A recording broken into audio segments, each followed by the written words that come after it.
it's Dominique Gordon with Immaculate Tax Solutions. I am here again on this Thursday because I want to give you guys more tips on things that matter, right? So today I'm going to be talking about best practices for maintaining good credit. And I know you guys hear all the time, all the negative things, all the bad stuff about credit, the bad stuff that happened to people and all this stuff. But I want to shed some lights, and hopefully you guys will be able to gain some understanding on things you can do to maintain and achieve positive credit. So, all right, let's talk about number one. Uno. You got to add positive credit, okay? While you're building, while you're trying to maintain certain scores, I know some people may reach, that 650, that 670, and they just kind of plateau, right? They don't have anything that is helping their scores anymore. So they've plateaued, they've reached their peak, but they've only reached their peak because sometimes you do have to add something that can positively affect the scores, that will end up moving the scores. So what are some things that you could add? All right, let's talk about some things. I'll give y'all a few. A secure card. If you already have a credit card that is in good standing, that is not in a negative stance, you can go ahead and either ask for an increase on that card's limit. So you can contact your credit card company, utilize the number that's on the back, and ask them, hey, I've been with you guys for quite some time. I would like to see if I would be approved for a credit line increase. And if you guys are at least at a 650 or above, I say go for it. They may end up having to pull your credit in order to increase your credit line. However, it's worth it if you're trying to move those scores up a little bit more. Now, if you're in the position or the situation where you really don't have any credit and your credit is plateaued, but there's no credit cards on file, I think that you should go the route with getting a secure card. Okay, and most of my clients who I do consultations with, I would tell them, wait until you get to around a 580, 590, almost to the 600s, and go ahead and get that secure card. There's tons of banks that are willing to allow you to put up your own money, which is what you need for a secure card, your own dollars. So you put up your own money, 9 times out of 10 it's $200 or a little bit more, and they apply it to the credit card, and the credit card companies or the banks, what they'll do is they'll report it to the bureaus every 30 days. So that is a safe way for you to go ahead and start building or adding some positive credit. Now, with that being said, make sure that you keep those balances where they need to be, because that will cause your credit to fluctuate. And so we really don't want that. We just want increase. So in order to get that, keep those balances below 30% of whatever the limit is. All right. Number 2, you should have a variety of accounts. People don't understand that. They may say, oh, I don't have anything in collections. I don't have any negative accounts, which is great. We want that. However, or some people may tell me, hey, no, I don't have a car. I paid my car cash. Or, I don't like credit cards. I'm not, used to dealing with that. Well, you kind of got to learn how to utilize those things, right? And you're having a very good credit score. It's going to take you having a variety of accounts on your credit. So number 1, credit card is revolving. That's something that's going to occur interest or occur, a payment every month. That's revolving. Number 2, maybe an auto loan. And that's if you need it. You may not need an auto loan, okay? I'm not saying go out there and just create debt. But what I'm saying is that having a mix in credit is what's gonna help your credit scores to rise as well.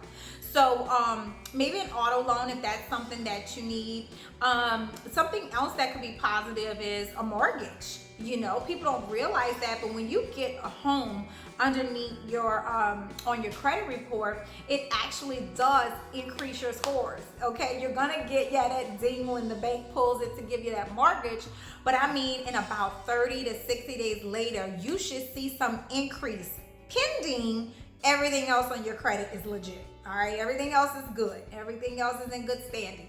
You should see a very nice increase in your scores when you are paying your mortgage on time and you have a mortgage on your credit report. So that's one of the good things that I do like.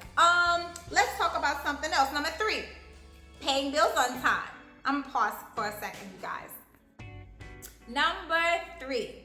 Okay, guys. So number 3 is paying your bills on time. I know you hear it so much, but it's valuable, right? You gotta pay your bills on time. People look at that. That right there. This lesson right here alone is actually people are gonna judge you off of your character. You know, do you pay your bills on time? You know, do I want to really lend money to you? You know, they judge you off of your character, and this is one of those character traits that they look for on your credit report. So if you're not paying it on time, well then 9 times out of 10, you most likely won't get a loan. So paying your bills on time will definitely help to boost up your credit scores. If you pay them ahead of the due date, that's even better. And I think that it will increase your chances of having that score increase. All right, number 4, keep your balances low to the floor. Obviously. No, but keep your balances low. Why you want to do this is because, they look at credit utilization.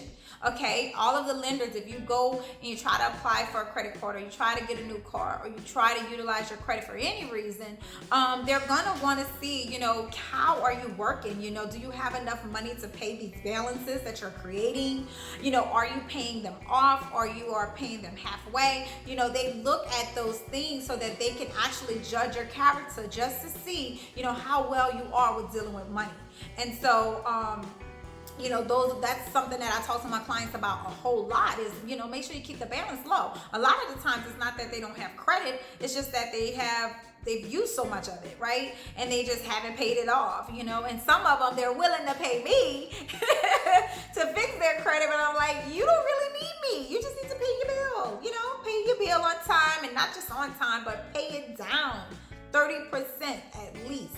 That's the least you can do, right? Is pay 30%, and that way your scores are gonna shoot right back up. I tell y'all, it shoots right back up. It's definitely a money's game, algorithms and all that good stuff, but it's gonna shoot right back up.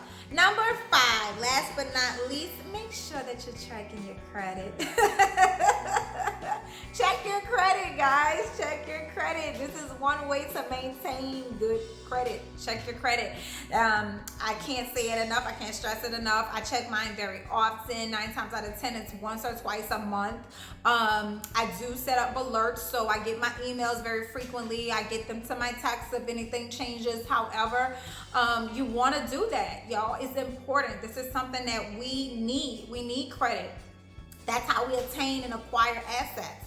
And so in order for us to watch out for those things, we gotta get ourselves set up. So take that time, utilize your Sunday evening or your Saturday morning to really set up all of your financial stuff and get everything in order so that you can now start maintaining this great credit, right? We want people to look at us like we got it together, okay? And so these are my tips for today. I hope that this video helped y'all, okay? But it was 5 credit tips, how to maintain positive credit, how to establish some credit, and what are some great ways you can do that.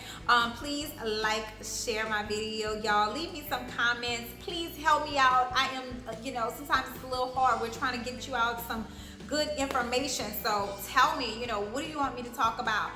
What do you need me to talk about as it relates to taxes, credit, finances, any of those things, and I'll be so happy to share with you guys more information. And my name is Dominique Gordon. Again, my company is Immaculate Tax Solutions. You can follow me on YouTube, Instagram, or Facebook. And I hope to see you guys next week. Bye-bye.